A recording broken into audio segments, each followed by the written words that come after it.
And now to the fighting in Eastern Congo. Regional leaders are deadlocked on a plan to send peacekeeping forces into the DRC. Meantime, pressure is growing on Rwanda and other nations to cut off aid to the M23 rebels. The fighting has caused hundreds of thousands of people to flee. We get more from VOA's Paul Ndiho. Since April, the Congolese army, supported by the United Nations peacekeeping mission, have been battling the M23 rebels. The violence began when several hundred disgruntled government soldiers deserted the army and joined the rebels led by Bosco Ntaganda, nicknamed the Terminator. Ntaganda has been indicted by the International Criminal Court, and just recently, ICC issued a new warrant for his arrest for war crimes and crimes against humanity. Last month, in a major policy shift, the U.S. State Department announced it would be cutting $200,000 in military aid to Rwanda, and several other Western nations followed suit and also trimmed their aid.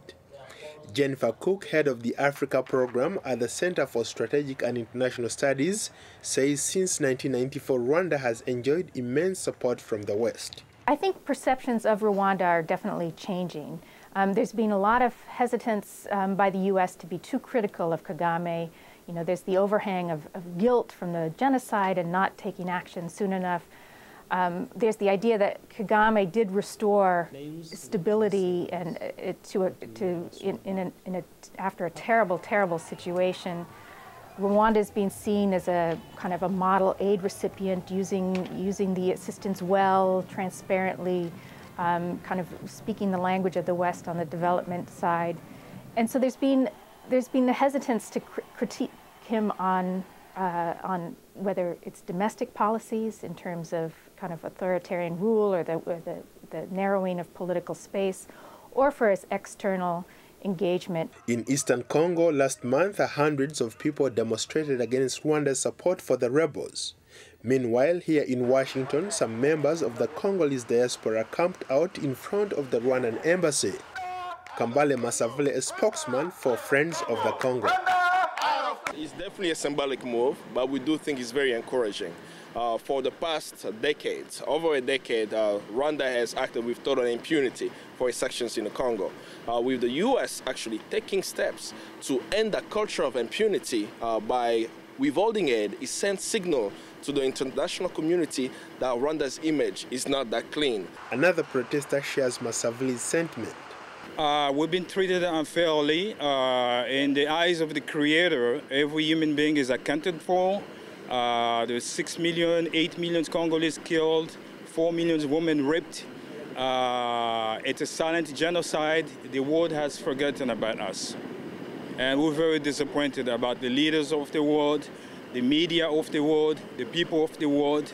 Everybody knows what's going on. Felicite Nkudu, a Congolese native who traveled from New York to Washington to voice her concern about the issue of sexual violence in Eastern Congo. As a woman, I'm deeply moved by the fate of my sisters back in the Congo. And in the Congo, women are being raped, they've been stabbed in the womb. The children are being raped. That is unacceptable. That is a total violation of human rights. Despite the violence, Jennifer Cook believes there is hope for a diplomatic solution through dialogue. Ultimately, there's going to need a strong diplomatic push that involves the government in the DRC, so Kabila and Kagame, to come to some kind of agreement on a security architecture for that region. According to the United Nations, violence began gripping the Eastern Congo in the late 90s and has since caused more than 5 million deaths and forced hundreds of citizens to flee from their homes. Analysts say the conflict has been termed Africa's Great War and at one time or another involved at least 8 other countries. VOA tried to contact the Rwandan embassy in Washington for a comment, but they declined. For producer Rush Perez, Paul Ndiho, VOA News.